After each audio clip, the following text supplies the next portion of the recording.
നമ്മുടെ കുഞ്ഞു മക്കൾക്ക് വേണ്ടിയിട്ട് സിമ്പിളായിട്ട് കെട്ടാവുന്ന ഒരു നല്ല ഹെയർ സ്റ്റൈൽ കണ്ടാലോ? പട്ടുപാവാടയ്ക്കൊപ്പവും പിന്നെ കുളിച്ചിട്ട് തലമുടി നന്നായി ഉണങ്ങാത്ത സമയമുണ്ടല്ലോ, ആ സമയത്ത് കുട്ടികൾക്ക് നന്നായി കെട്ടാവുന്ന ഒരു ചെറിയ ഹെയർ സ്റ്റൈൽ, അതായത് ഒരു സിമ്പിളായിട്ടുള്ള പെട്ടെന്ന് കെട്ടാവുന്ന ഒരു ഹെയർ സ്റ്റൈലാണ് കേട്ടോ അവിടെ കാണാൻ പോകുന്നത്. അപ്പോൾ നമ്മൾ നന്നായി മുടി ചീക്കി എടുത്തതിന് ശേഷം ഒരു സൈഡിൽ നിന്ന് ഒരല്പം മുടിയെടുത്ത് നന്നായി പിന്നുക.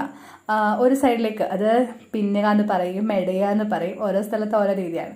അപ്പം നന്നായി പിന്നിയതിന് ശേഷം ഇത് നമ്മുടെ ഒരു ബോ പോലെ ചെയ്ത് കഴിഞ്ഞാൽ നല്ല ഒരു ഹെയർ സ്റ്റൈലായിരിക്കും.